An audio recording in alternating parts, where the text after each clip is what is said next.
temporal aspect to them that's very closely related to our own lives.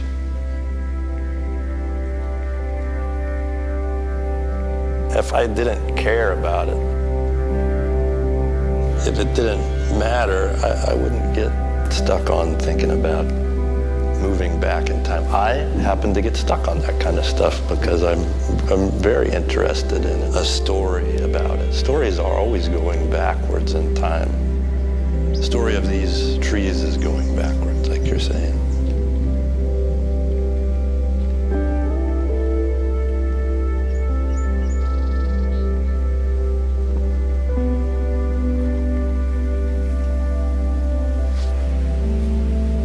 As I carve away layers of the wood, you do go back into time in the tree's life.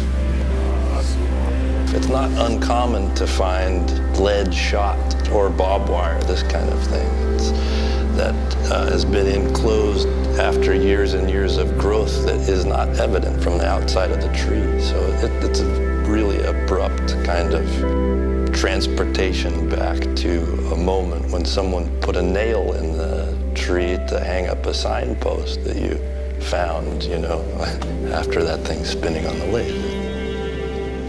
I've been working with wood almost all my life.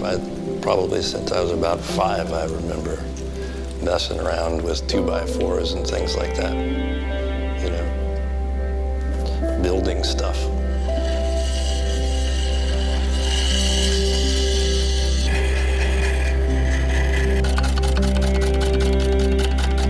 Wood is a great teacher to me, and in what I do. I say I'm a woodworker, but it's a small aspect of being a designer or somebody that's interested in making things. Wood is a material, being a living thing to start out with. It's hard to diverge too far away from that aspect of it.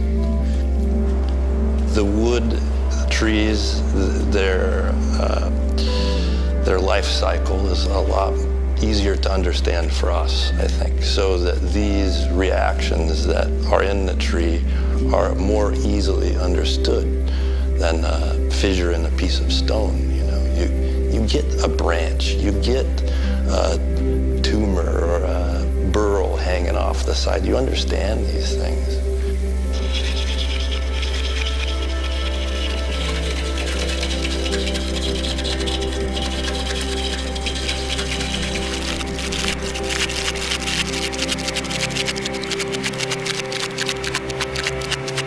Trees are a little more stoic about their approach to life, I think, than we are. Yeah, we worry about these things.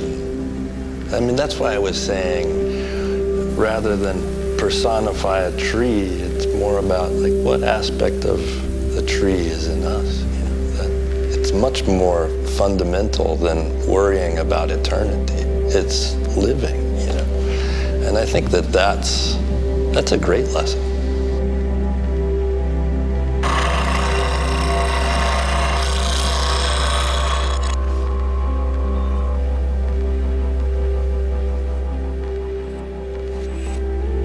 There is an aspect about going backwards to the first little sapling part of it. It's not forever, you know.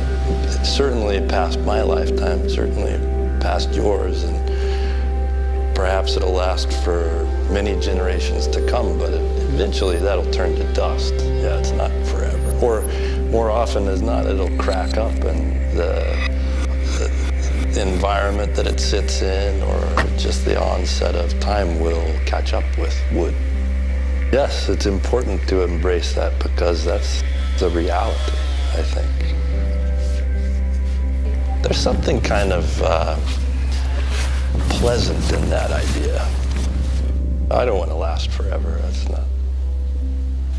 It's not my lot in life. It's not my lot as being a human, you know.